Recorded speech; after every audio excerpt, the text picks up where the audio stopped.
is about to happen that has not happened for an age. Entmoot. Hello and welcome to Entmoot Live. Good evening on this lovely Sunday evening, 8:30, bang on time. Pretty proud of that. And you join us now for a bit of a different kind of live stream from what we've been doing recently. There's been a lot of hobby live streams on the channel. They will at some point, I hope. I've kind of forgotten about it. Do another Tale of Four Warlords, which will be the fifth or maybe the sixth and final part. But today we're not talking about sort of hobby necessarily, although of course it'll come up. We're talking about the headline here, which is should some MESBG list be banned at events?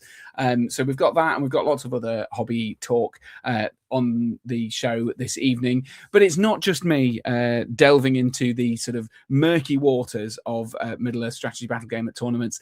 It's also Mr. Tim Elworth. Woohoo! Welcome from Team Doggerland. Please explain for people to know what Top Doggerland is in reference to, so we can move on swiftly. Move on swiftly? You mean there can't be a persistent undertone of me trying to get all the sponsors in? No, very excitingly. You know how football and things like that, you support your local team, don't you? But you usually have like a second team, your premiership team, so you can get involved with the bands. Well, Team Doggerland is everyone's favourite second team, I think, or maybe in first team for the upcoming Nations Cup, a group of whimsical rapscallions representing the currently submerged, but maybe not for long, nation of Doggerland in the North Sea. I was going to say that's the bit that I'm glad you mentioned at the very end there, Doggerland being an actual place that did once exist in the sort of sea. It does exist. It's just there's like water above it. There's a lot of water above it. But yes, so welcome along to Tim. People who have listened to Entmoot podcast regularly will have heard Tim's voice many a time in the past. He is a regular talking about scenarios and all the fun and the whimsy of events. And that's kind of why I've got Tim on today, because Tim is a big proponent of whimsy. Is that right, Tim? There's a time for whimsy and a place for whimsy, and I do try and slip a little bit of the old whimsy in when possibly I can. Yeah, I think that's fair. Slipping a little bit of whimsy in, if you could do, that's great. And so that's kind of where we're going. So already, I think we've got some people in the comments bashing in their sort of big answer to the question of, should events ban some lists? And we will. There's a few things I want to mention. There's a couple of events that we're going to sort of point out as potential examples of where lists were or weren't banned, and what effect it had, and also upcoming events that maybe have banned events or banned lists, and some that have gone other options to reduce the potential I guess negative play experience, which is what a lot of this is all about, I guess. And I suppose I guess first of all we should touch on that sort of thing, Tim, because the point of someone suggesting, or even the fact that this is a topic on the tips of our tongues, is that I guess some people have a perception that there are army lists out there in the game at the moment that are unfun to play against, or that are too powerful. First of all, would you like to give us a sense of what sort of list you're thinking of, and whether you think that is true and bad for the game? I think if you play any one list all the time, you will often find something that it doesn't match up very strongly against. And if you find yourself playing that repeatedly, you may find that the fun of taking your list is slightly lessened. And that works the same all the way, really, doesn't it? There's often like a counter to what you take, and if you run into it, you're going to have a bad time. But I think as a year or 18 months has gone along, it's kind of becoming clear that some lists have floated to the top, which has resulted in more and more people flooding into them. They've become over-representative at events. And let's not bash anyone's hobby. If someone wants to take whatever list they want and paint it and do whatever they want, that is up to them. But it's when you go to an event with your choice of toy soldiers, find yourself playing that 4 times out of 5, and you've just spent 50, 60 quid, whatever, on a weekend for entertainment. We do this for fun, to not have fun. And it's made, and that I think is where it's stemming from a little bit. The fact that, tournaments are part of the entertainment industry. This is a hobby, and the experience was becoming less enjoyable. I guess so. The counterpoint to that some will say is, it's also a competitive scene. Yes, entertainment, but also competitive entertainment to an extent. Depending on the event, and we will talk about that depending on the event bit later on in a bit more detail. But some people want to come and play the game and do well and win, and if they want to take the lists that are better than other lists, then the argument is why shouldn't they? Well, by all means, we are all free to choose our own thing.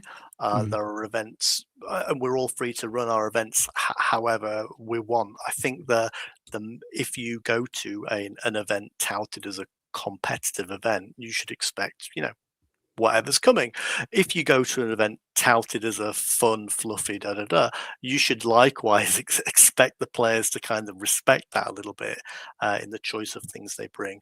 And I think they're partly why some things are being sort of banned is, or asked not to come, perhaps, I'd say, is that if you're trying to run an event that's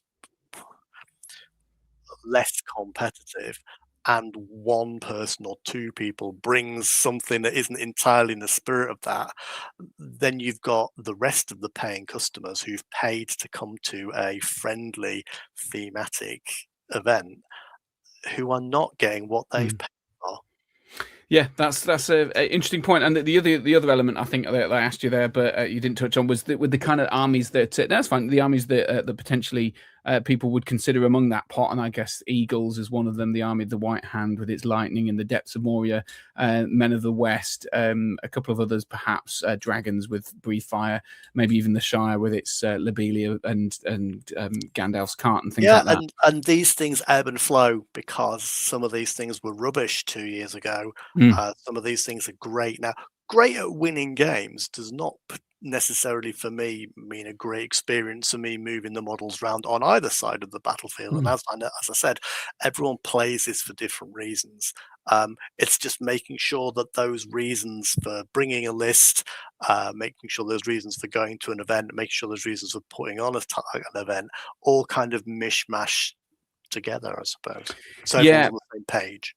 Yeah, I think that's it. Yeah, I 100% agree with that one. Interesting thoughts. So that we kind of set our stall a little bit. I'm intrigued at what people in the comments think. I know a few people have sort of given us their first, I guess. I can't see the comments. I'm not quite sure. I fear if I press the button, they might disappear. Yeah, okay, yeah. Can't see them.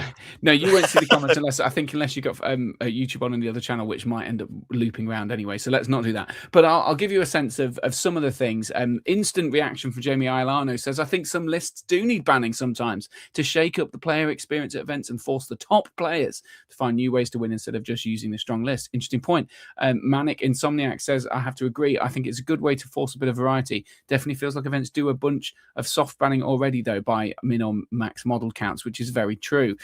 Gaedson's in. Welcome along. In fact, I'll just say hello to a few. J-Mac was also in there.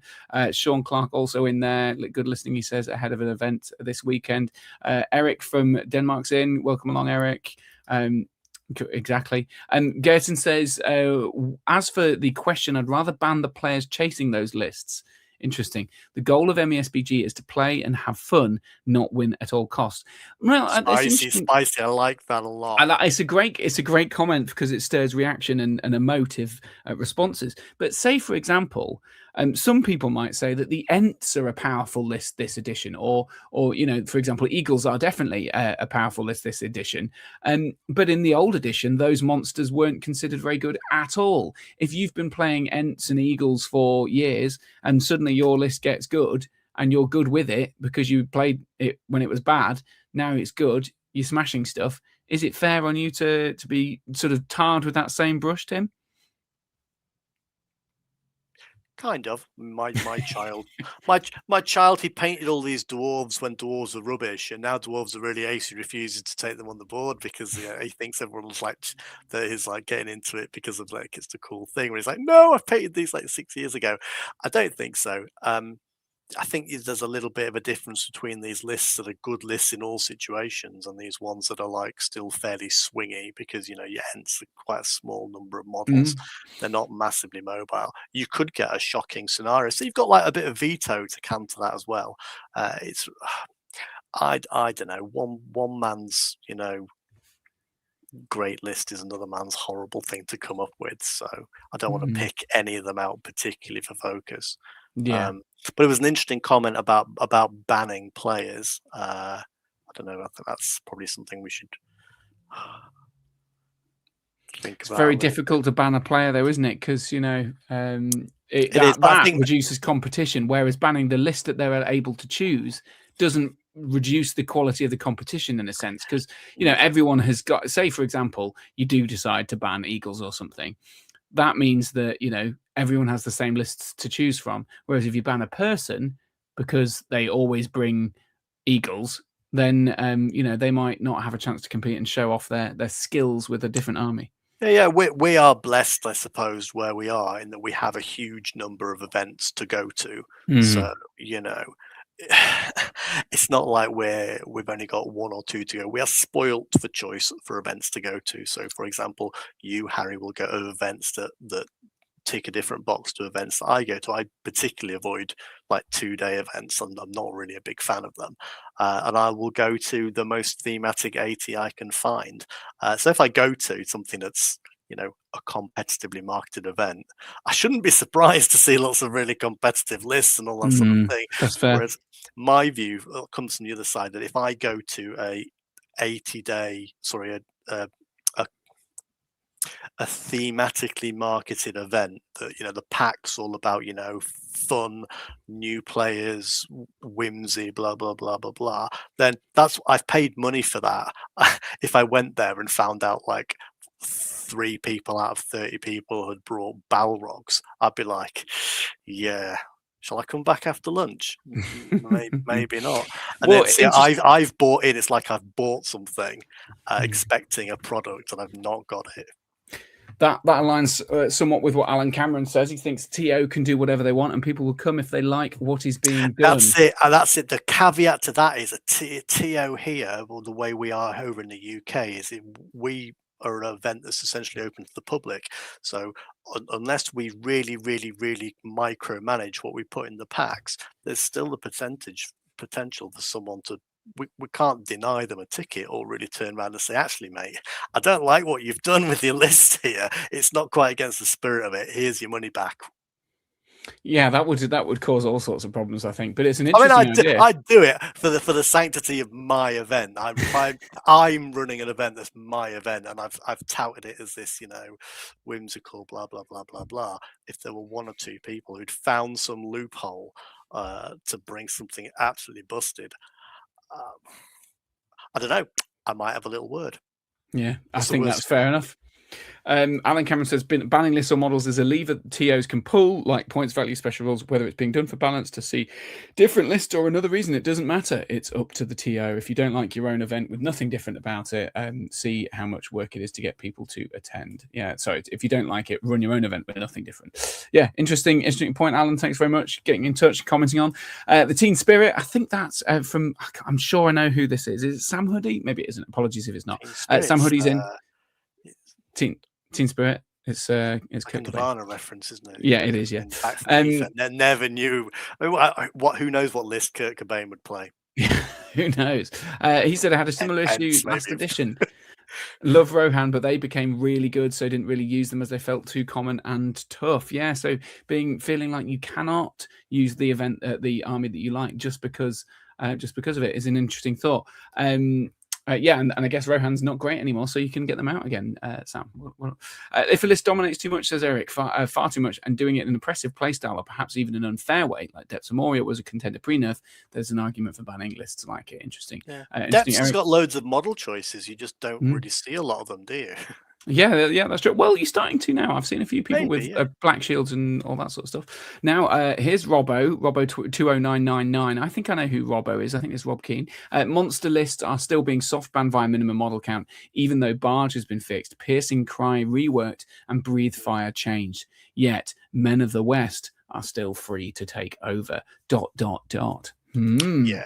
I was surprised that Legolas didn't get a little, prod with the nerf bat. But... Yeah, I feel like that's a good point. Gaetan's saying there should let's suppose there would be a list that is auto win, meaning you bring it, you are sure to win the event. Would you take it? If yes, I think you miss the point of the idea of playing. Interesting. Yeah, that's an interesting idea, Gaetan. Yeah, I hadn't really ever considered it like that. That if you sort of push it as far as, say, obviously none of the armies are ever auto wins, but yeah, if you were to imagine that there was an army that is always an auto win, yeah, really, that's really. I think that's a little bit. I think that makes me feel a little bit sad sometimes as well. In that, I like the films and things like that, and I think if you're getting into playing the Middle Earth strategy battle game because you'd like the films and whatever like that, if you really really loved something and then went and said, oh, I'm going to build this army, and someone said, oh, don't build that, they're rubbish, they never win, that shouldn't really stop you from building a really cool army, should it? Just because it doesn't win. That's like... But on the other hand, and I think on the other hand, if someone said, oh, don't build that, that's really OP and powerful and everyone will hate you for playing it, then you should also probably stop. Would you stop in your tracks? I don't know. If it was the thing that you fell in love with before you'd even read the rules, and say you built your Balrog because you just love the Balrog, again, you don't crush any individual person's hobby. I think the Balrog's really cool. I mean, I've made my Balrog army, haven't I? I haven't actually got to use it, but I've still made one. I'd love to have a go with it, but yeah, I don't mind if someone genuinely has chosen them because they really, really like them, that's great. But if they've really chosen them because they've read on the YouTubes that they smash everything up and then they've got to concoct some story about how they've always been into, I don't know, Lobelia Sackville Baggins is my favourite character. So great. Don't fib about it. Just... Yeah, indeed. So, sorry, I was kind of starting to read some of the comments again. We've got another one. Sorry, I think I was saying banning the attitude, not a specific person. Yeah, I thought that was. I just thought. I think maybe sometimes there might be a link, mightn't there? Yeah. One. Yeah, I think a few people are saying, "Oh, I don't think I like the idea of banning people." But yes, I think Gaetan was just the attitude is fair enough. Okay, let's. I think if someone was a real poo-poo, I would like to ban them, but fortunately we don't seem to have that. Most don't have that ability. Quite nice in this. Sean says, be a nice person to give your opponent a good experience. Bring your filth if you like, I don't mind. I've never had a bad time against a cheesy list, but I've had a fair few horrible opponents. That's interesting. Yeah, I guess that's an interesting debate, though, because if you... one of the difficulties is if a game is an auto, lose or whatever, and no matter how nice the player is, if you're there to win or if you're trying to compete at a tournament in order, the fun that you gain from going to an event is largely due to, the excitement of trying to win your games, which, there's plenty of people in the community who are like that. And if you then come across a list that is an auto win against you, which, may well...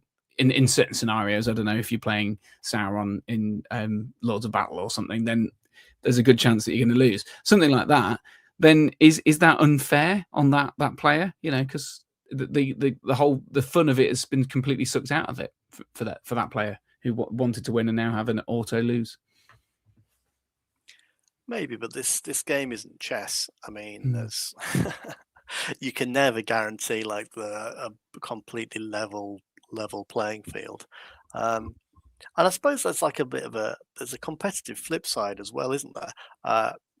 I'm never going to take a massively competitive army, so should I be going to competitive events? Does that spoil the event for people who want to lock horns in a like I say, I mean, it's I don't think there's ever really a question mark about the events that are marketed as being really competitive where you're going to run into these things. I think it's more at the ones that like I say, the ones that are touted as fluffy, friendly ones, where you then see something that doesn't. You make the pack and you generate a tournament atmosphere, and then you kind of expect the players to buy into that, and if you've not made it quite explicitly clear, that I think would cause an issue if I was trying to. And I quite like the idea of the whole, what makes a good player experience. Is it a list thing? Is it a player thing?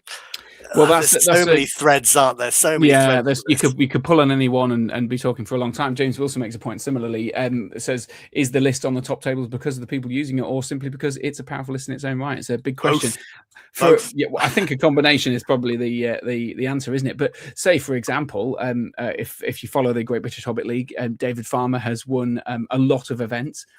He up until the Grand Prix, which was a month or so ago, the Seventh City Collectibles event, that he said he'd not lost a game at a GBHL 100 event. He was using a variety of lists, including some unusual ones. So is it him? Great, isn't it? I think that's something that maybe with the list building changing, we don't see that sort of new avenues being explored quite so much as we did when we could just bung something in and see what happens. So very lovely to see people taking varieties of stuff. Yeah, absolutely. There's Side K West Games says similar. Definitely lists I won't play just because I feel bad. I'd rather see them take place in hero selections per event. Sorry, I have a feeling I watched a YouTube by them today. So did you? I'll give them a hello. Shout out to, what was it? Side Quest. Side Quest Games. Very good, very good. Thanks, Side Quest Games, for getting in touch. And yeah, so it's Sean Clark sort of mentions that he could have done broken things with his Beyondings, but didn't, because he'd always did this. Yes, that's true. You don't have to play competitively. Banning those lists doesn't just exclude cheesy players. That's a very good point. We got loads of comments in here, but one I'm probably gonna whiz through them while Tim, you're talking about your next point. But basically, one of the things that I wanted to discuss this thing is you mentioned a few times event packs. So obviously, you were a TO, I'm a TO. We both organise events ourselves, and we're quite sort of very specific in the event packs that we create. Absolutely. And the sort of the desires for each event. And I always like to think that I'm hoping that I'm very clear in what is going to happen at my event. So I have historically run 3 events. I won't go into the details about how they will all potentially all fall away this year. But I've often done the Tizzer Gathering, which is my hobby focused event, all about theme and hobby and being nice to one another. And there's my Lord of the Imps event, which is a competitive event, big event. It's meant to be grand and offer the whole package to people, but it's got unusual list restrictions. And then recently we've been adding these 90 events, which are these sort of semi-competitive local events that are ideally to get a sort of the bunch of local folks together and have a bit of a sort of round robin type job, and that they are ideally not dominated by the people who are bringing the sort of the top lists and that sort of stuff, but it's still a competition for local people. So and you've done similar, haven't you? You've done your 80s and 90s, and I wanted to ask about this one particular person. Adam Bird, who shout out to Adam if you're watching. I'll read a comment from him in a second. But hand on, that's there. I've got a wave of my hand. A disembodied waving hand in front of, that is definitely a wave to Adam Bird there. Well done to waving to Adam. And basically, Adam has organising an event in June, which is specifically banning certain models and lists. He's got quite a comprehensive list of things he wants to ban. Despite the FAQ, he's banning the Eagles, Rangers of Mirkwood, Black Riders, Depths of Moria, Garrison of Dale, Barad-dûr. So all of those army lists are banned, 6 army lists. And then there's Tom Bombadil and Goldberry, both banned. Gandalf and Cart, Lobelia, both banned. Barrow Whites, Boffer, Dragon with Breathe Fire, Legolas, and Smaug are all banned from the event. So I'm intrigued. Basically, he says, let me just give you a reason. the reason he gives for it, it says, Yeah, I can't get the pack up, so if you can give me that's the fine. front of He the says, pack as in well. an attempt to provide a more fun experience for all players attending, we are banning the following army lists. And he says, due to recent events and no FAQs to resolve, to try and provide a fun experience for all players, we're banning the following models. So it's all about, he says, to provide a more fun experience. What do you think about that idea? And I'll read Adam's comments to me. He sent me a message earlier about it. Later. What do you think, though, Tim? Well, should you ban? Should you ban? Is that going too far? Well, you should, I think, always, as a tournament organizer, be considering what your customers want for their experience. So clearly, in this case, and it's up in Leeds, isn't it? Which is not really far away from us. No, so I don't really know a lot of people from there who play, so I don't know what the locals from around there what they want. But obviously, there's enough feedback from it to say, that sort of thing. It's his event, and I appreciate that.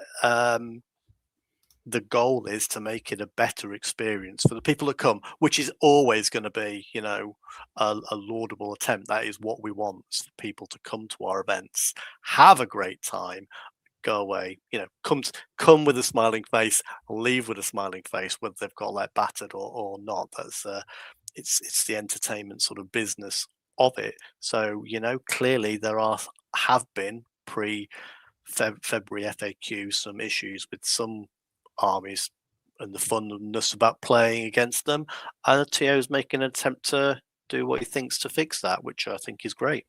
I like it. Yeah, so that's an interesting. So you're generally a fan of that idea, but I guess it's specifically saying this is the reason I'm doing it.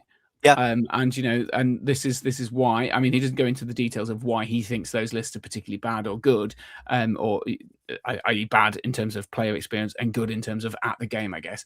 But this caused a hullabaloo in the comments when it was first posted. And Adam mentioned at the time, he said he sort of ban list is intended to remove lists and profiles that don't lend to interactive gameplay, whether they're meta, competitive or not.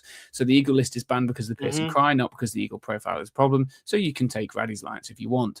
And some people, he says, people are commenting that Men of the West and Crebain lists will dominate. Yes, they are strong, too strong in their different ways, but there is counterplay. You still get to use your army, and they can be beaten in an interactive game at the scenarios you draw. So he's fully stands by his ban list, and hopefully look forward to like-minded and well-intended players taking lists that produce an interactive gaming experience for everyone at all of their games. It's an interesting comment. Yeah, it is. I mean, that's whatever you do. If you're talking about increasing the fun of something or decreasing the power of something else, there's going to be someone who goes blah blah blah blah blah blah blah. There always is. That's great. It's healthy to have a debate on that. I think the idea that rather, because you could quite easily look at the lists that are winning lots of things and go, well, I'm just going to skim them off the top. I'm not interested in those coming. But I think that I think is why there's been quite a lot of discussion, because of like almost the subjectivity to it, or it's kind of like you don't want that to come, what about that sort of thing? Because we all have the bits of the models that are kind of like our nemesis, and I think for me as someone who loves Sauron and how rubbish he is, and loves the old Rangers of Mirkwood and how bad they're, I mean, I can appreciate that if you get Sauron in the one where you have to kill stuff, it's hard, but that's like 1 out of 24. And I appreciate if you get Rangers of Mirkwood and they just stand there at the scenario where you get +1 to wound, you're probably not going to have a good time. But I think for me, a lot of that's solved by like veto system, really. That's interesting. Yeah.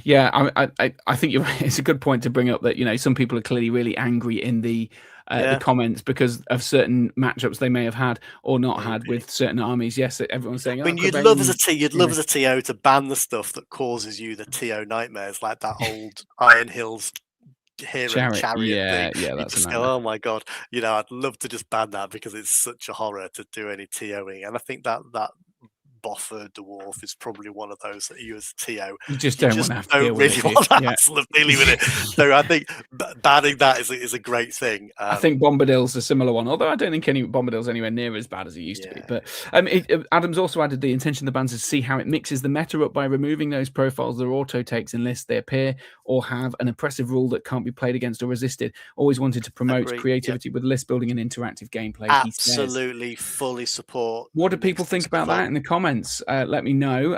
It's if you want to go to that event, I think tickets are still available. It's a 2-day event in June the 6th and 7th. I'm sort of on the fence. I'd like to go, but I think it's my birthday weekend, so it'd be good to go with a few folks and have a beer or two. But I haven't yet pulled the trigger on that.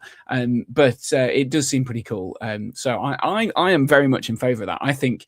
The criticism some people had in the comments, the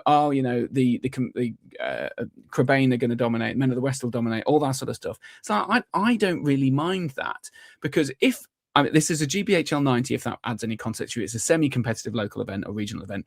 And I think that what this is doing is it's basically just shifting the things slightly so that you've got a completely different meta, in air quotes, and making it more interesting for those people who like building armies that are strong and competitive, because they can go, ooh, that's interesting. I don't have to deal with the Balrog. So what am I going to, or not the Balrog, the Eagle, sorry.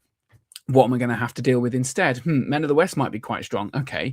Crebain might be there. What sort of armies will work best against those things that, don't have to worry about Eagles? And then it might just change the sort of, even if only slightly, it might change the lists that you see, might bring some things out that perhaps haven't done well before that do well here. And I think that's great, because everyone's on the same playing field. Everyone goes into it with the same information to make a decision on what army they're playing and how they're playing, all that sort of stuff. So I think it's a great idea to introduce this. Whether the banning is the way to do it or not, I don't know. We'll come back to that. What we want to see is variety.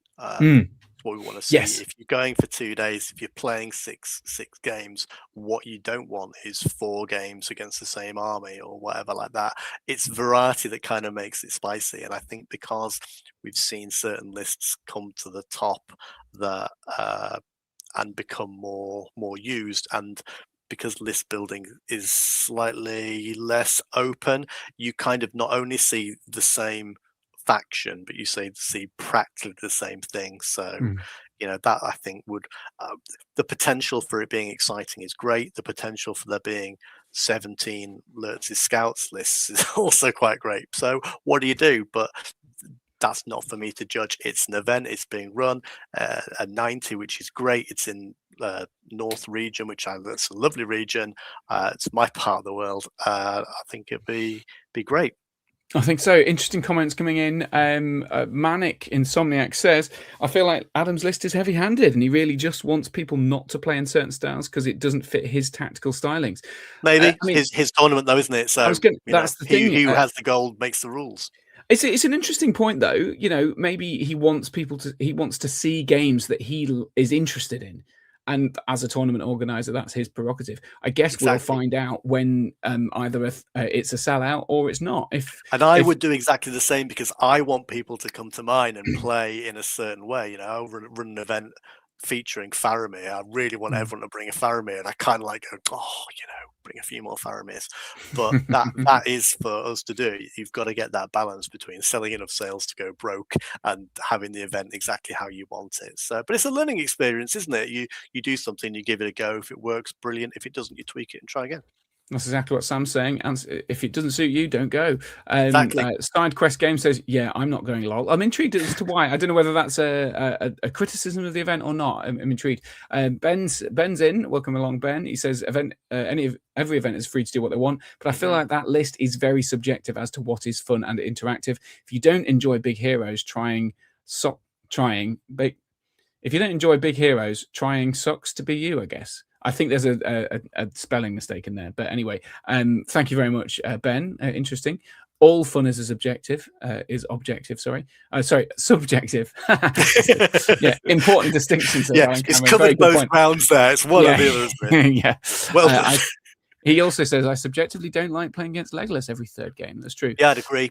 Yeah. Obviously, it's his event. He can do what he likes, even if I disagree and won't attend, despite not even using the ban stuff. It's cool that it sparked conversation, at least, says Manic Insomniac. Julian Hammond's in. Welcome along. I absolutely agree with banning bad play experience lists. Nothing worse than facing Smaug or similar and having nothing in your army to deal with it, and the whole game is out of your control. Yeah, that is I think it's that not having any agency that makes for me a bad experience. Because I mean, I've no problem with the losing. What I actually want to do is feel like I'm actually contributing to the losing rather than just like sit back on the side while my opponent rolls dice. Maybe gives me 1 or 2 to roll. Yeah, that's the thing. I've been, for my local Slowgrow that you're running, Tim, been using the Army of Edoras list, and I've been building it from the box and adding the stuff slowly in a very, very non-competitive way.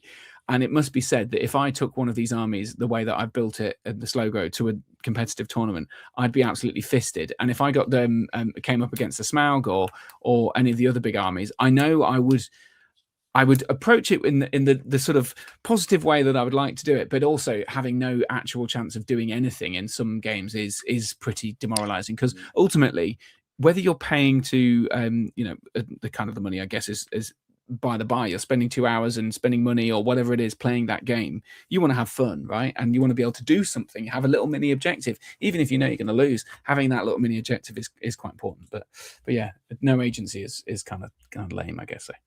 Yeah, interesting. Ben agrees that it's a bit too subjective a list if you don't enjoy. Oh, so we've already had that one. I think. Oh, it's just. I think that would be sort of my overarching view of it. It's like great people trying to alter things and make stuff, sort of adjust stuff. Does that fit with a competitive event? How far should you be allowed to do it and it's still, Well, I as I said earlier, I think it's still a competitive event because everyone's on the same playing field. So, as long as you're aware of that going in, then. But by Bombadil, I don't get the Bombadil ban nowadays, and even in the olden days, I don't really get it. It's like Bombadil coming up against the Balrog is one of those situations that's quite funny. I quite enjoy that. Yeah, because he just charges stuff and then stops them from doing things. It's like I haven't got the pack in front of me, so I don't know what the points value is. But it's like, what lists could you bring Bombadil in at that point value that would? Well, he's only in one list, isn't he? He's only in the Road to Rivendell, and it's 750 points. So when you get the Road to Rivendell, you get Arwen and Frodo, Aragorn, and the Hobbits for 500.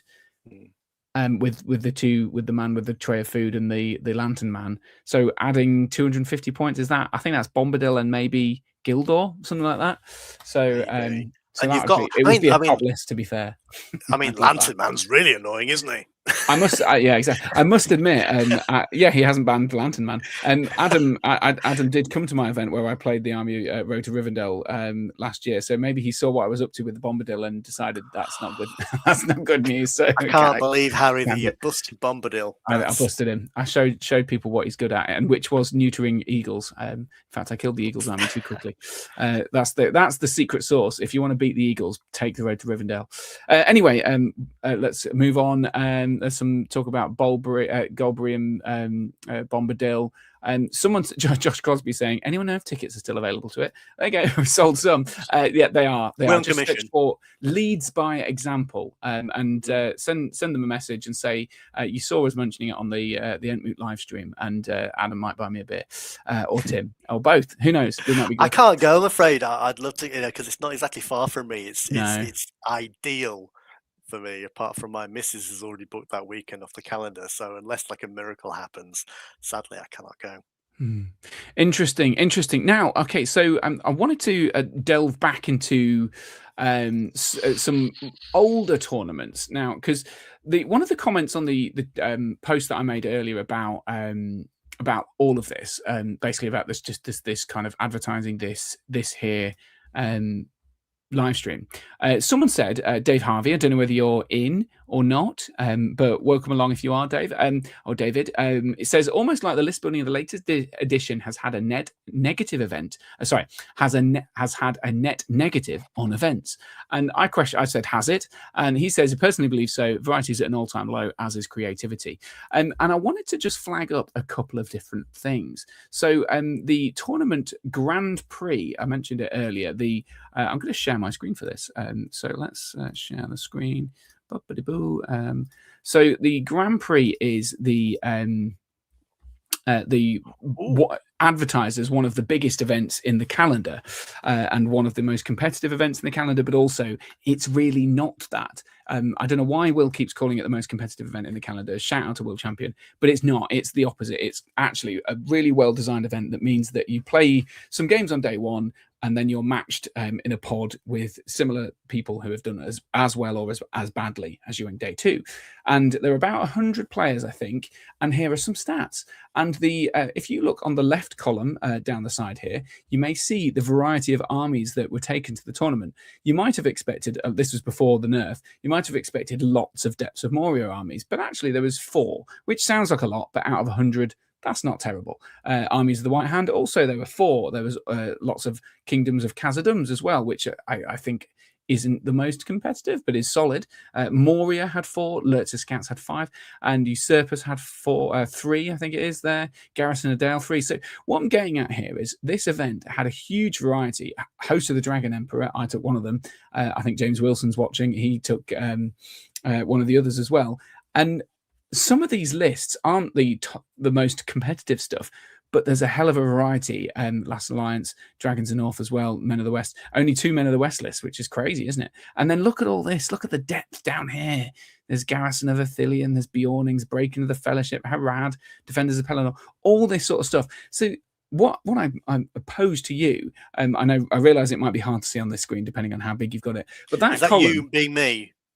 Yeah, well, but anyone watching, if you're watching on a phone, you probably won't be able to see anything other than 2 red lines. But my point is the distribution are at this heavily competitive list or a competitive event is still wide. So is there a potential that the community is policing itself, certainly at some events and perhaps not at others? What do you think? In terms of variety, I mean, you can look at that. That's what I look at when I look at those lists there is when you kind of like look. If you remember back, 4 years ago, Gullivar was everywhere. You couldn't go to an event without there being like Gullivars everywhere, like just piles and piles of them. Yeah. And you go, oh, Gullivar's really, really strong. If I look down the sort of the top 2, 4, 6, 8, 10. If I look down the top 10 of those lists, they're all really good, aren't they? There's not one that's really, really, really good. It's like Birders Horde's really good. It sort of pops out and does stuff. Halls of Thranduil's got Thranduil, and he's got the Fight 7 captains and the bubble. And then you got the dragons. They were really, really scary. And the Host of Dragon Emperor's got the Dragon Emperor, and Gundabad, well, it could have anything, couldn't it? It's quite critical there. And Edoras has got all the Crabane, and Depths of Moria's got a Balrog White. They've all got something that's really, really good. So it's like, I can't be right there, because there can't be 10 lists that are all really, really, really good, are they? But there are. And then, like, where's Lost Lorien? Because they were everywhere at the beginning, weren't they? And it's just there is some. I think there is some somewhere, because it only names the alternating ones for some reason on this list. But I think that the person who said something a minute ago that we're kind of responding to is right, in that at a certain points level, if you said such and such an army, you kind of know what's going to be in it. Assuming it's, you kind of know what you're going to get. If in a Lurtzer Scout army at 800 points, you roughly know what it's going to look like. Yes, I think that's totally the actual internal how you build a list, and that I think has been done because there are now so many more lists, aren't there? Yeah, rather than I think you want to build it a certain way. Yeah, I think Mr. Harvey is right in the sense that there is less creativity. I think he said the list building in the latest editions had a net negative on events.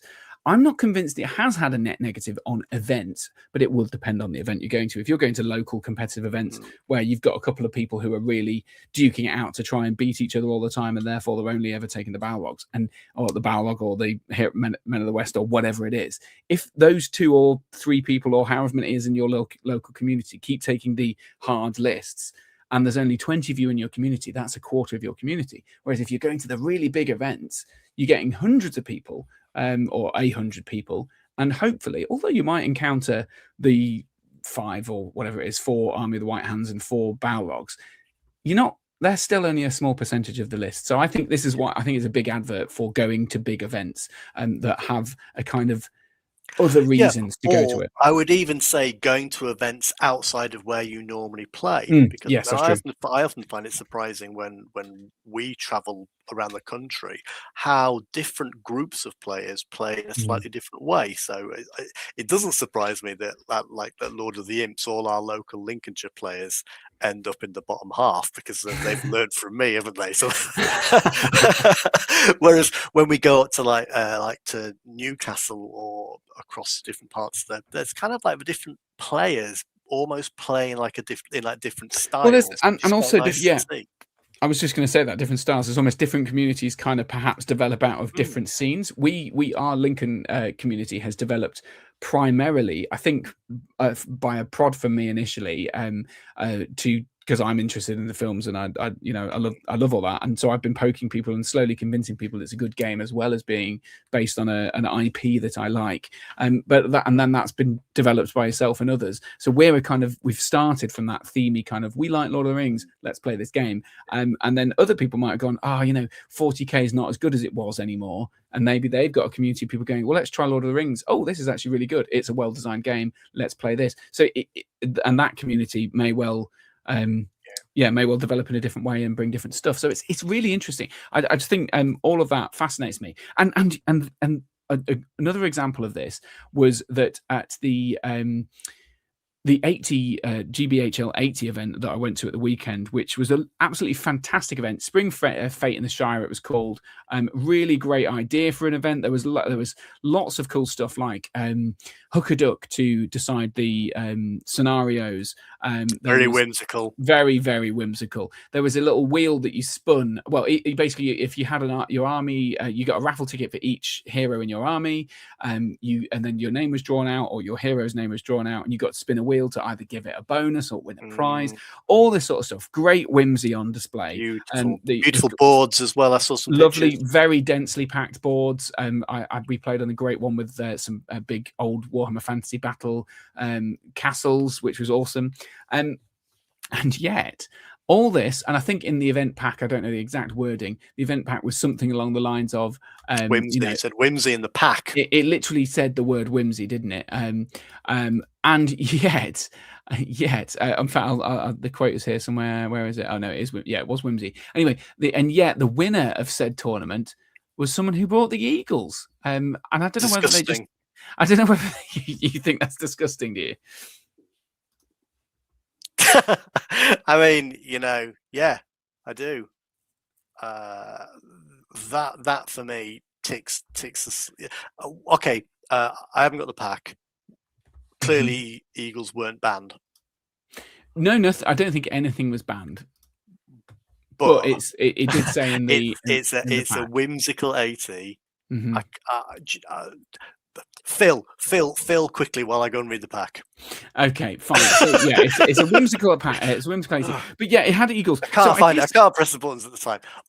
I don't know the chap who won said event. I didn't get a chance to meet him. I had to leave early anyway. So, which is a real shame because it would have been a fascinating interview for my Entmoot podcast. But Josh Reynolds is the player. I've never encountered him. Maybe someone will know whether he's. Props to him. How many games was it? 4 games, wasn't it? So yeah, he won all 4 of his games with his Eagles, and came tip top.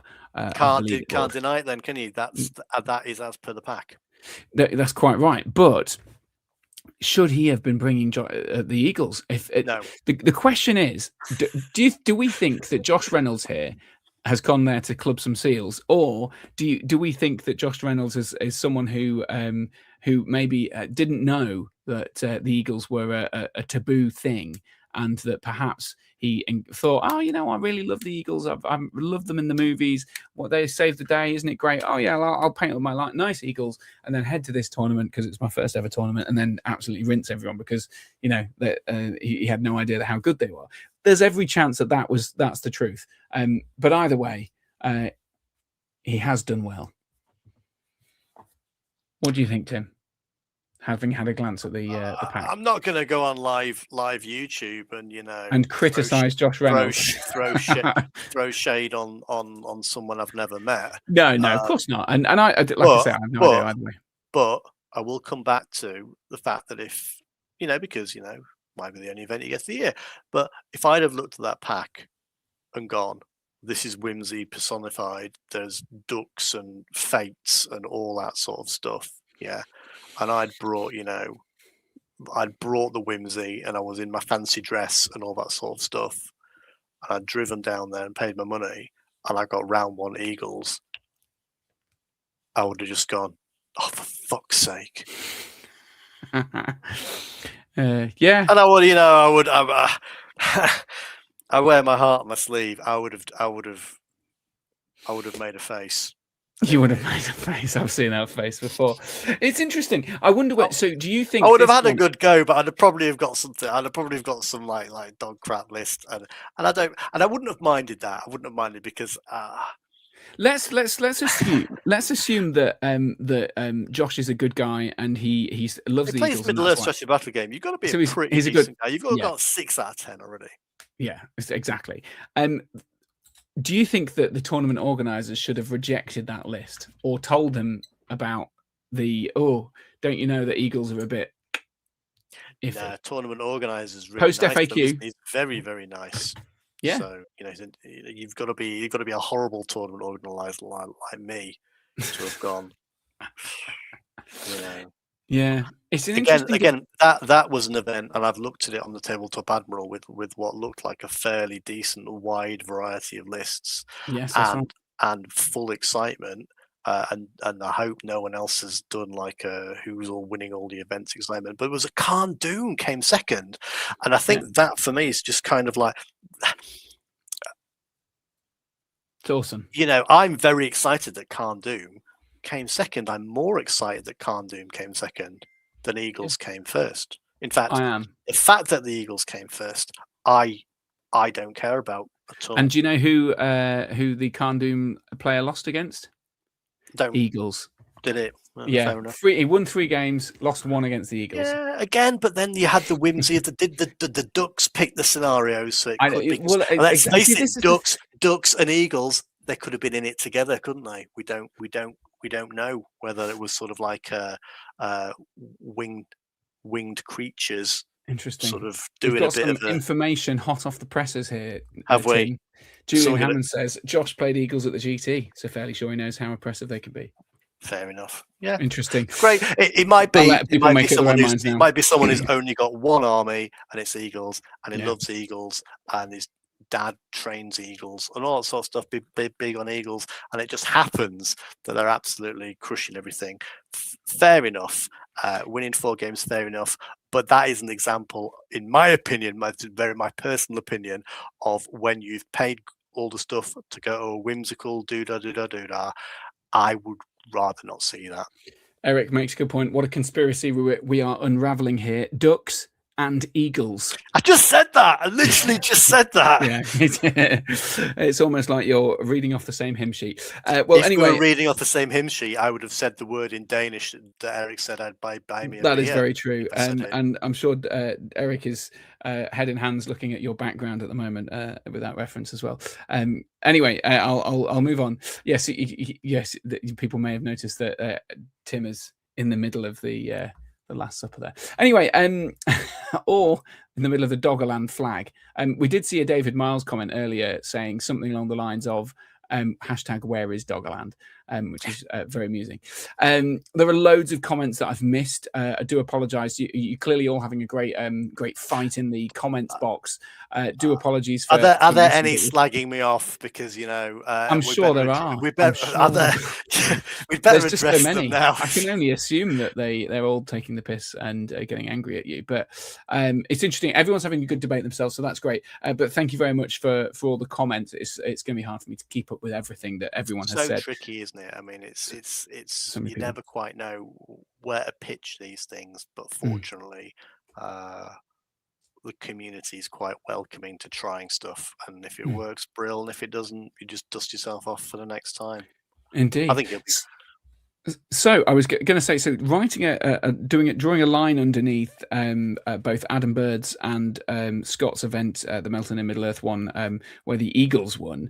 And I want to move on to my event, which is coming up in around a fortnight's time. It will have finished by this time in a couple of weeks' time. It's on Saturday, March 21st. At Imps Gaming in Lincoln. Big up Inks Gaming, shout out to them. It's a 4-game tournament. It's I think it's that right. I think it's going to be 4 games at 500 points. And you, Tim, were concerned about this, weren't you? Going into well, I said I'm going to run another GBHL 90, a sort of semi-competitive local event, and you made some comments in our various chat groups saying, "Oh, it's going to be a load of people who are bringing a load of sweaty stuff. I don't really like the idea of that, do you?" But I came up with a cunning plan, as Baldrick from Blackadder would say. Did you ban Eagles? Did I ban Eagles? Did I? No, I did not ban Eagles. And the reason is, as much as I think I have a lot of respect for Adam, and I think he's Adam Bird, we mentioned earlier, banning Eagles, I think he has the similar sort of intentions or similar sort of idea for what he wants his local competitive event to be, and that is to be fun and, have people having good games and good fights and good, competition. I think we're both on the same page there, but he has clearly adopted for the stick approach, and I'd much prefer the carrot. So I have done something slightly different, which is essentially I have rewarded armies that not just I think, but are objectively worst based on their experience last year in the GBHL. So it's fascinating because that's how I used to choose my armies for the next year, by picking the lowest performing ones from the Longshanks. Exactly. So yes, exactly. Longshanks is the lowest performing. So what I've done is I've allowed anyone to bring anything. So you can still bring the Eagles. I don't want you to, and thankfully I will find out that nobody has. But I've also said, if you use any of these following army lists in the tournament, you'll immediately awarded 2 tournament points for the tournament. And for context, I'll scroll up a little bit.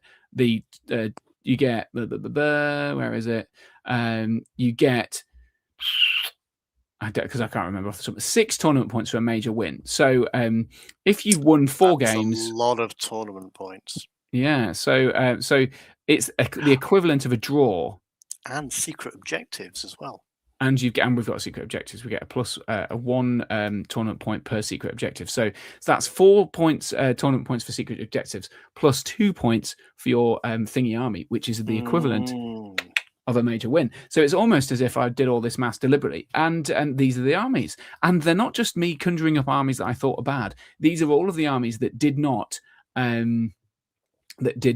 podium a Great British Hobbit League event last year. So, which is surprising in itself, because previous editions, some of those were really, really great, weren't they? Yeah, that's right. Yeah, I mean, looking just at that list, we've got like Rohan stuff that was pretty good last year, last edition. Army of Thror was pretty good last edition. Although Army of Dale is different to Garrison of Dale. I can't remember what the difference are. Army of Lake Town was really good last edition. Fiefdoms was solid. The White Council was, of course, had its moment in the sun. Umbar, with all its crossbows and stuff, that would have been great last edition. Goblin Town was everywhere. It was. Wasn't it? Very popular indeed. So, and it's great to see. Ben Smith's asked, he's probably just added that. Is this your list based on what's done well at that points level, Harry? Just as some lists can vary widely. Nice idea, though. No, it's not at all based on the points level. It is simply the lists that have that haven't podiumed at all. I perhaps could have tweaked it for that. The one thing that I did add a caveat for, though, was that if you bring wraiths on wings, you get a 10-point discount. So you can bring the 3. You can get to bring the Witch King and 3 and 2 other ring wraiths. So that was something I did add, because otherwise you'd be 160 points down compared to everyone. So that was one caveat. I probably, if that was a question asked by someone who specifically wanted to play those, and was like, can I have a discount? And I thought, you know what, that's absolutely fine. You can totally do that. I probably should have just put it in a pack originally and done it as a 510 point event. But anyway, it's 500 points. I think Josh is asking. 500, although, as I say, should have been 510. So do you think? So I guess people in the comments, is this the way to do it? Should we always be? Should we encourage people to use these things? Are there any other ways to do it rather than competition? Are there ways to encourage people to bring these different armies? What do you think? Does this solve the problems that we've been talking about throughout the whole tournament? They solve the problems we've been talking about the whole stream, and potentially help tournaments be that little bit more fun and interesting? I don't know. Let me know what you think.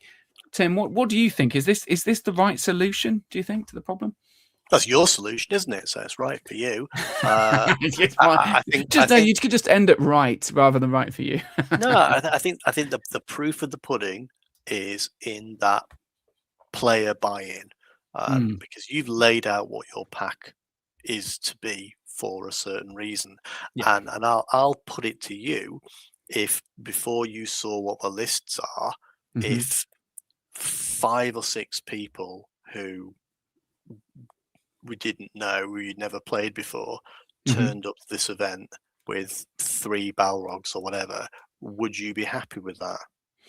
I would be very disappointed. Yeah, exactly. It's a disappointment, isn't it? And that's the thing. So it would be tricky. I don't think. I think if one person brought the Balrog or one of those lists that we mentioned earlier, then maybe I would be like, okay, fine, whatever.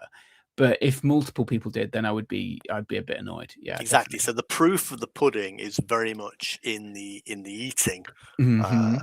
That I think is if you're going to put on an event with any sort of twist, you do want a certain level of player buying into the idea of it for it to really, work well, don't you? But Ben Smith is saying, old world trying alternative with a similar aim of making everything viable by tiering armies, and the lower tiers get a percentage more points. Yeah. That's interesting. Yeah. I think I think intrinsically, I like the idea, but I don't like the idea of people getting more points. For some reason, obviously, in the exception of the race on wings, which it's just the maths is annoying there. So it's just never good. They just built that list badly. Frankly, I'll get on my high horse at another time, but I think that they've got the army lists bonuses the wrong way around. I think the race on wings should have the Eagles army bonus, and the Eagles should have the race on wings army bonus, because that would make a lot more sense for both of them. But anyway, you could have done that though, couldn't you? I could have done that. But I think that's fiddling with the system a bit too much. For a 90, anyway, it's a 90, isn't it? Yeah, it is a 90. But yeah, so iWing Eric says incentivizing instead of punishing is always the way to go. In my opinion, the question is, how do you positively incentivize? Discuss amongst yourself. Yeah, that's what I was asking. That's hopefully what I was hoping people would say. But my way of doing it for a competitive event is to award tournament points, and people have lent into that, so that's good. Ben already mentioned that. Down south we have a thing called Sam Charles Palmer. Down south we have a thing called the Melon League. It rewards points depending on how well the list you use is doing this year and what rank your opponent is. Ooh, that's interesting. I don't know how you would do the maths on the actual building the league, but I love the idea of that. And the Melon League being MELL, so that's melon, as in friends. I like that in Elvish. That's good. I mean, I'd love to see the spreadsheet. Or Sam, if you've got the spreadsheet for that, that's a fascinating idea, because I'd quite like the idea of doing that in some way for an event, because interesting. Anyway, good. Like that. That's really cool. Peter says, for my event in April, you get a prize for bringing a list that nobody else brings to try and encourage creativity. That's good. I like that. The same sort of idea. So the question, as you said, the pudding is something about eating the pudding. The proof of the pudding is in which armies are being taken to the event. And guess what? Look at this. I'm going to share my screen. This is the list of a vet. I hope I've got the right one. I think. Oh God, which tab is it? Not that one. Not that one. Is it that one? I think it's this one. I might get the wrong one. Yeah, I think it's this one. So this is the list of lists that are attending the event. We've got Wraiths on Wings. We've got Army of Thrall, the Grief of Aemir, Survivors of Lake Town, the Spiders Queen's Brood, the Grey Company, Rose Helm's Deep, Besiege of the Hornburg, Goblin Town, Bywater, the Fiefdoms, Army of Gundabad, Farharad, Rangers of Mirkwood, Reclamation of Moria, Army of Kharndom, and the White Council. Which means, although there are some duplicates, not even one person has brought an army that was not on that list, which is fantastic news, isn't it? Providing they don't all withdraw their lists, take the -1 TP penalty, resubmit the Balrog, and spoil everyone's day. Yeah, let's they're hope locked in now. They're locked in. Yeah, they are locked in now. If they're pulling out, they're pulling out. So I mean, you can see them there. So I've got to ask Tim. I mean, we sort of vaguely said we'd do a top 5 lists and why you're happy to see these coming to this event. Do you want to start counting down your favourites from number 5 backwards and ending on your favourite list being taken to this tournament and why? Yeah, I don't think I did it like that, did I? I just picked 5 that I liked. Okay, yeah, that's fine. So these are not in any order because I didn't realise I was supposed to put in any order. Okay. I would like to go straight in with the Kharndom. Oh, hot diggity dog, Kharndom. And why in particular? Kharndom. Why in particular is it that? Well, because it was kind of like one of those joke armies, wasn't it? Like the army of Kharndom. That's really bad. And then the models came out, and the models are a little bit ropey, aren't they? Hey, you're really dishing the dirt on the Kharndom. Katachan jungle fighters. So I love the Kharndom. And I'm really not enjoying your criticism of the Kharndom. and the characters have got weird names, haven't they? Like Yarg and Arr, and Aldrak and Fract and rubbish names to make the copyrights, all that sort of thing. And I never really kind of bought into the ethos on them, but this is the army for those interested. They were kind of one of those so bad in every way that they were kind of really good. And I think they look great fun. And there's a hill troll as well. There's two hill trolls. There's 2. It's kind of got loads. It's got all the cool stuff, hasn't it? It's got a cool thing. It's got a troll. It's got. Where are the warriors of Kharndom? Yeah, he doesn't have any warriors of Kharndom. I know, and that's why it's so funny. It's an army of Kharndom without any Kharndom. So that for me is why it's so cool. Yeah, see, this is the point. I think that the Kharndom warriors are actually very good. They're strength 4. They get a +1 to wound against heroes, and they gain some benefits from being Nefrekt. They're really good. But clearly, the slightly more tweaked way of using them is that on the charge, an orc warrior is goes up a fight value, so up to fight 4. Is that right? On the charge, so that's actually pretty good. That's very exciting. I like it just because it's novel and got a mixture of stuff, and it hasn't got any Warriors of Kharndom in it, so that's why I like it. Okay, great. Well, I will try and remove this in a second. I'll get rid of that. The army that I have chosen for my number 5 is the Goblin Town army, because as we sort of hinted earlier, that I mean it's one of those armies that was everywhere in the previous edition, and it's kind of a shame that it's fallen away to the wayside. I'm trying to find the list now. I don't know where it is. Am I at the wrong? Oh, it's because I'm on the wrong tournament. That's why. So basically, I just think that the new Goblin Town is actually quite a lot of fun, and there's loads of little quirky special rules that weren't there in the previous one. There's all these songs that you can do. There's during the priority phase after the blah blah blah, after Goblin King can sing a song, and you got one where the Goblin King's a banner, another that it's Goblin, everyone within 6 of the Goblin King causes terror, and another one that they get like a 6+ fury save, and another one where they get rerolls to wound of 1s and all this sort of stuff. And then there's a few other random things like they can take people prisoner to gain victory points and so on. So there's all of this stuff, and the thing is, it's actually still pretty good. Like the actual army is still solid. You still get a fair number of dudes. I think they probably lose a little bit from the fact that they can't do piercing strike and whatever like they used to be able to. And I think a goblin warrior it's still 5 points. But can you still throw a goblin at a wraiths on wings and dismount it?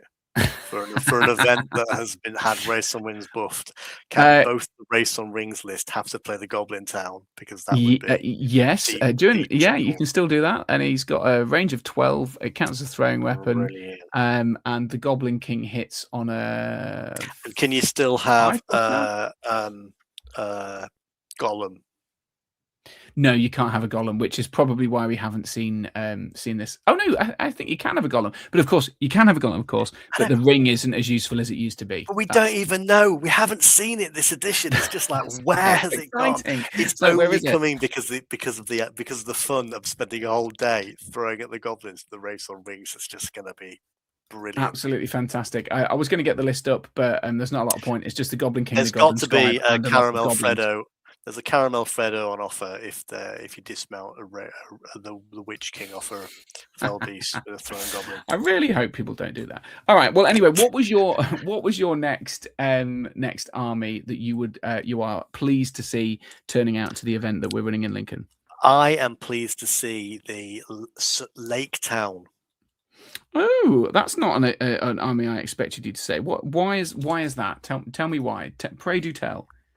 Because it's for me that is quite. Have you got the list on the screen? I'm just about to get it on screen. Yeah. For me, it's kind of another one that you don't really see so much. The old bard, and I very much like the idea of being able to take Bard's family as well. So I think it's all on there for when I quickly looked.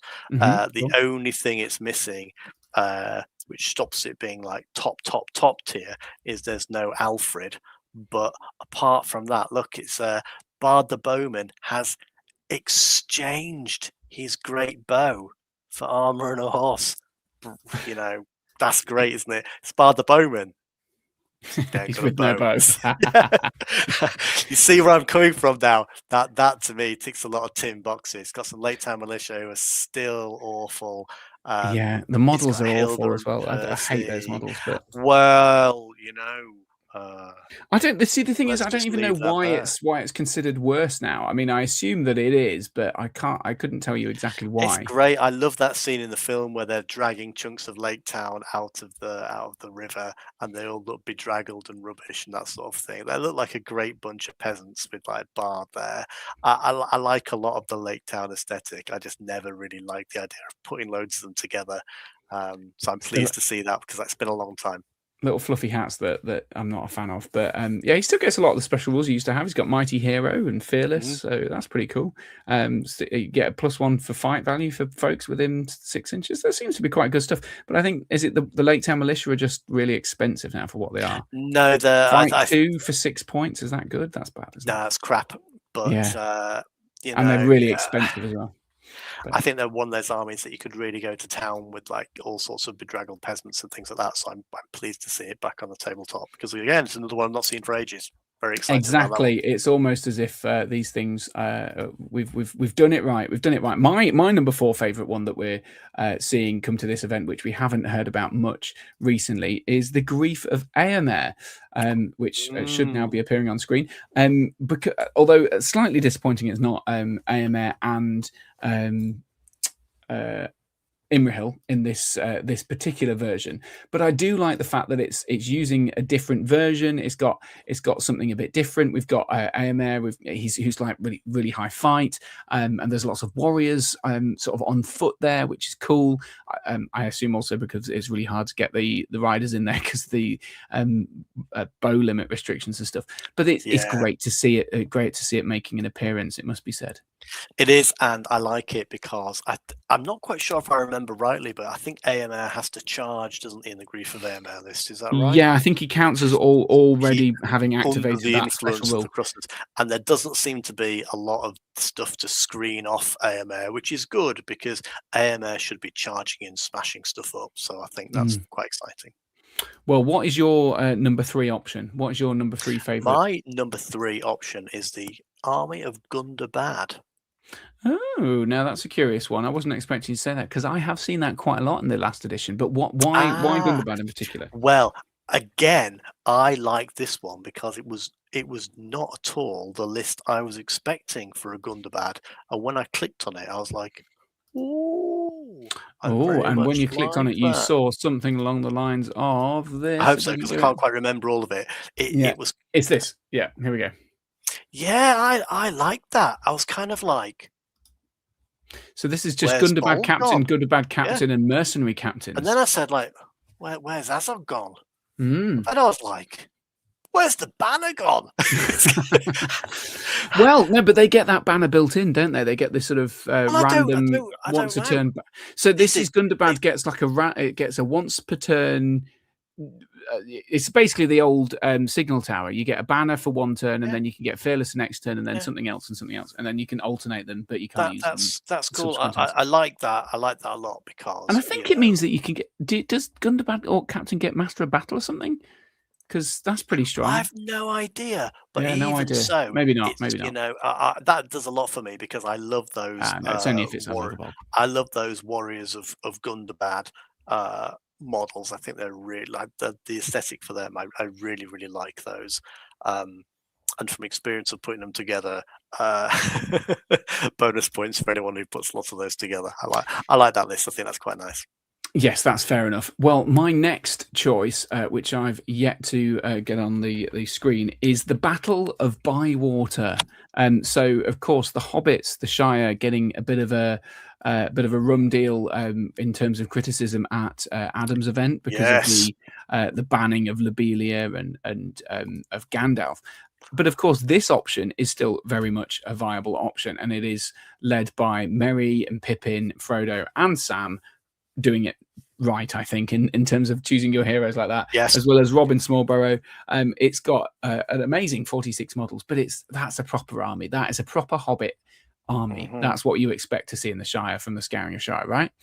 It feels very Hobbity. Mm-hmm. It's kind of like Hobbits done right, isn't it? But one thing I don't know, I haven't seen any of these heroes. Like the Robin Smallborough? Oh, he's Hobbit Sheriff.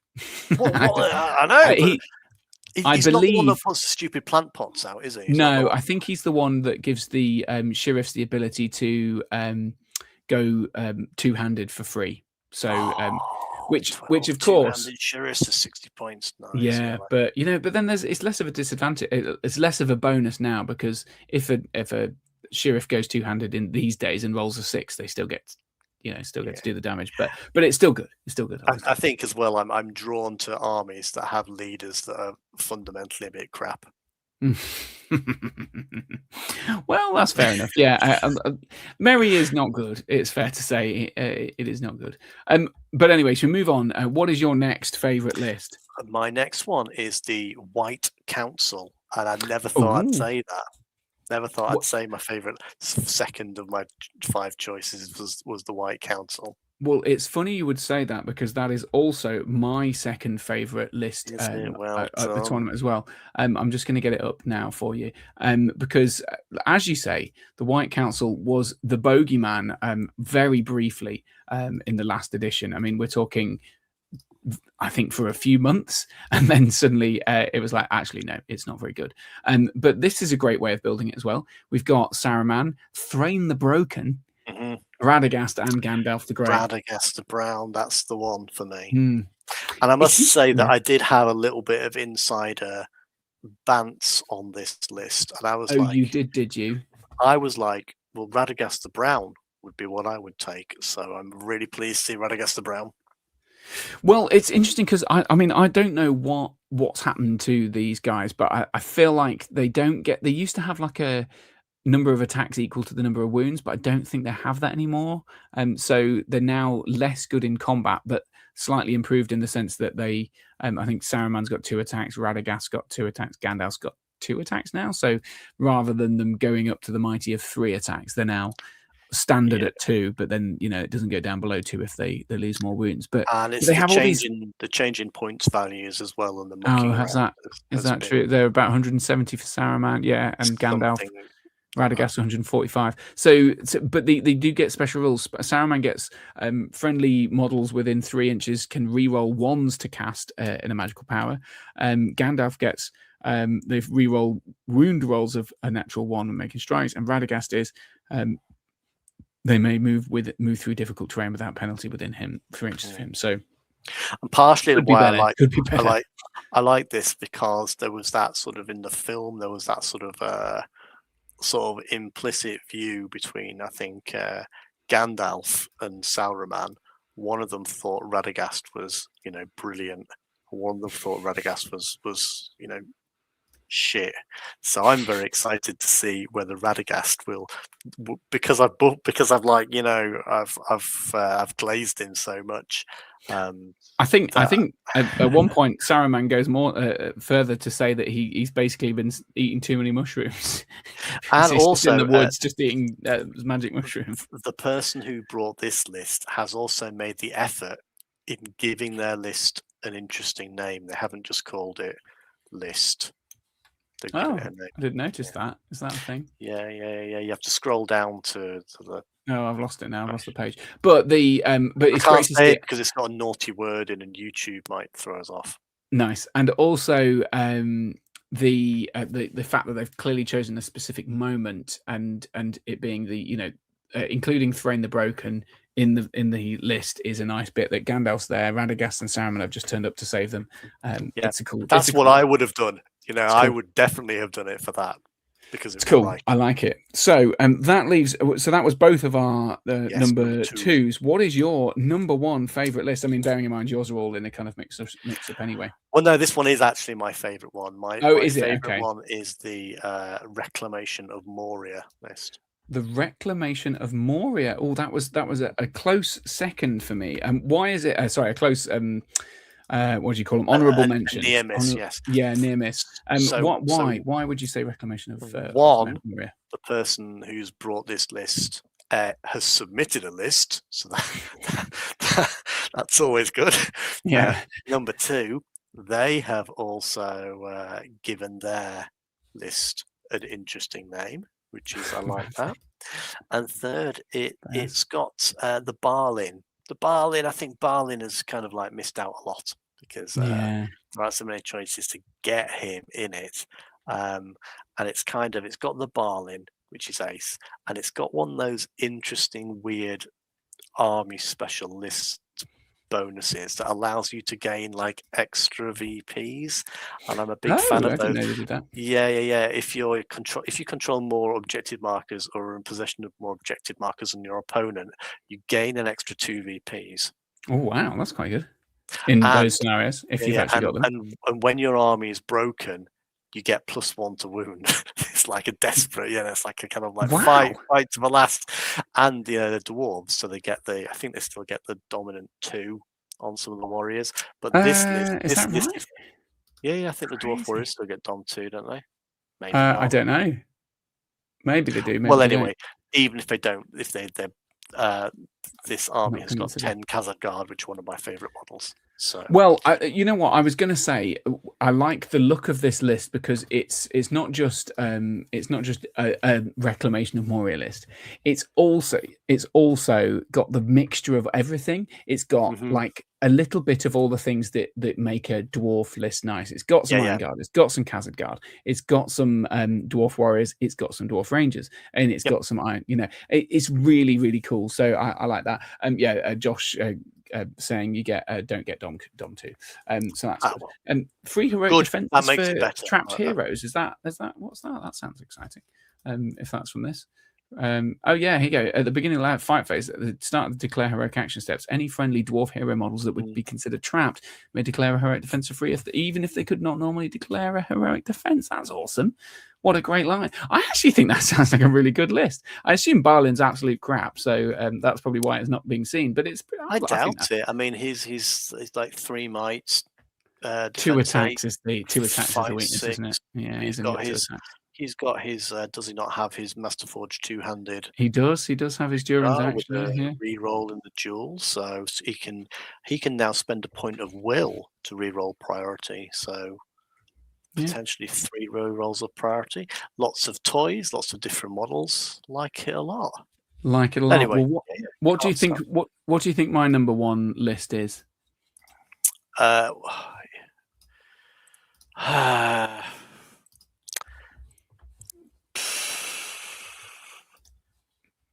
It's Wraiths on Wings. It's no, of course not. yes. Yes, of course I am. Yeah, it's still Wraiths on Wings. I think that's a terrible list, isn't it? It's all right because I'm sure you gave your list a funny name, so that'll be all right. Did I give it a funny name? I don't know. I'm going to scroll down. I bet you haven't. I bet you've called it. I haven't. No, I'm not. I'm Race giving on Wings, you've called it. It's rubbish. Yeah, rubbish. Yeah, sorry. Well, so I am actually saying that Harry Smith, who also brought Race on Rings, is the favorite list because he persuaded me that it was okay to run it at 510 points. But we had a complicated system where we were trying to work out why he couldn't upload the army list that he'd chosen at 510 to a 500 point event. And I was like, well, just put it in. And that had to log into multiple different accounts to try and make it work. It never didn't work. And then, of course, in the end, we're like, oh, it's because it's over the points limit. And the Tabletop Admiral stops you doing that. So that was quite amusing. But also because this is exactly what this event is about. It's about forcing people or encouraging people to bring what I think is widely considered one of, if not the worst army list in the game at the moment. Do you think that's true? I think it probably is. Yeah, I mean, in a way, you'd have maybe hoped there were more than 2 people bringing Race on Wings, wouldn't you? You kind of hope that everyone would bring Race on Wings, guarantee Race on Wings a first, second, and third podium place, and then it would never have to go to a tournament again because it would have done its job. But actually, I don't think it'll do too bad. Well, we shall see. 500 points. There's not, as far as I can see, any other magic. No, and no other magic, and there's lots of armies that are not very mobile and don't have a lot of fight 5 or above. So if you can just neutralize the heroes, ram in with the wraiths, chuck some stuff about, I think you'll be golden. I think this could be a podium opportunity for Wraiths on Wings. Well, I secretly hope it's me, although of course I won't get any points for it as PO, which is lame. But I'm very excited for the potential for this. So anyway, I think that's kind of the substance of this here chatter.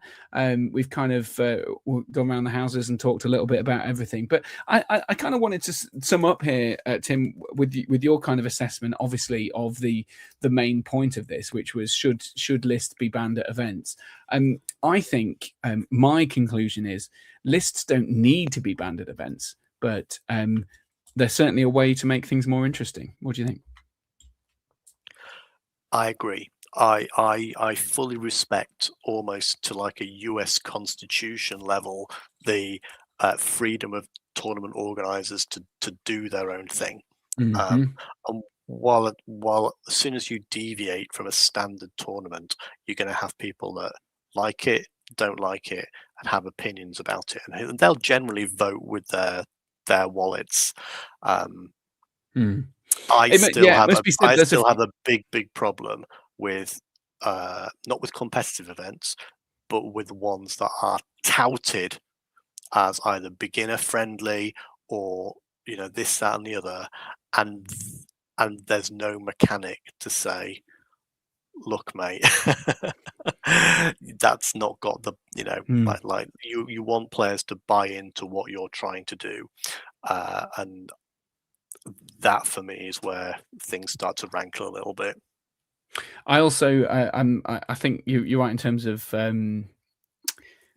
getting the sort of the balance right in your pack and making sure you're actually sort of punishing, I guess, people who don't do the things that you want them to do. But I also think there's a potential for packs, as you say, people vote with their feet. I guess that's why. But there are some people out there or tournaments that haven't quite twigged what a fun tweak to the pack it actually is. There's some places that you sort of add all these weird and janky special rules and it becomes a bit like complicated for people like me, certainly for beginners. But if say like, because I remember there was an old tournament that Ed Ball used to run, and there was a thing where basically you could give any model war gear from anyone in the game, and you'd get things like the Witch King with Anduril and stuff like this, and all that stuff. I was like, I just can't do this because it's just too much thinking for me. But it was sort of advertised as fun, but actually wasn't fun in the end. And I think tournament organisers need to be super careful of advertising something that sounds fun that could easily be abused by the wrong people. You've got to know your market and what you want to try and sell. And if you're saying, oh, I want to run a tournament that's really, really this, that, and the other, I do think now in the sort of the economic climate and the times we're in, you do as a TO have to really work to sell an event. And I think if you promise a certain thing, whether that be competition, whether that be any certain sort of aspect, you, for your own event's integrity, have to try and defend that from whatever, like little fortress events and if that means filtering some bits and pieces, if that means having a quiet word just in case some stuff slips through, I don't think there's a problem with that. Interesting. Well, look, for people watching, thank you so much for all of you sticking around. We've had loads and loads of comments. There must have been hundreds and hundreds of comments, and there was absolutely no way I could get to all of them. So I'm sure there was some really interesting stuff mentioned in there about everything that we've been talking about. But apologies. But hopefully, those of you who've been watching live and have been following the chat have had a good debate amongst yourselves as well. Hopefully, it sparked some thought. And fingers crossed. And I hope no one's taken it. I know, like. in the wrong way, I suppose. Yeah, no, I don't think we're trying to insult anyone. It's like there's people out there who I'm sure. Different, isn't it? It's different, isn't it, when you're behind a keyboard and things are being said. Stuff can kind of get run away a bit, can't it? Whereas I think when you're sort of face to face, you kind of you've got to own your comments, and I fully stand by my own. But they are, of course, my own. Yes, and I'm here just to prod the community and just to see who reacts. So again, no insults either way. But it's interesting to see about some of the comments about various different events and the mixture of lists attending the big events, and then there's still the Eagles going to the small events as well. So. It's clearly not all been solved, but maybe a ban hammer should be wielded occasionally in the right instance. If I start painting some eagles, they will definitely be nerfed. So maybe that should be my next project. Well, they have been nerfed a bit, but maybe just not enough. Who knows? Properly. But either way, all right. Thanks very much for watching. Hopefully, Entmoot Live will return on YouTube again at some point with the conclusion of the Tale of Four Warlords chat. That might happen next month now, but fingers crossed it'll happen at some point because I'm keen to see Alex and Alex's Bjornings and J-Max Canned and Jack's Rohan. We'll see whether it happens. But in the meantime, thanks very much for watching. Thanks for Tim for joining. And I don't know what Spill for Sooningen means, but what was that? I'm guessing say the words. I'm guessing it's something in Danish that is insulting in some way. Not at all. It's certainly the place I would go if I was visiting Denmark and was needing any toy soldiers. There you go. Lovely. All right, thanks, Tim. Thanks for joining us, and thanks everyone else for watching. All the best. Take care, roll Bye-bye. sixes. Boo-hoo.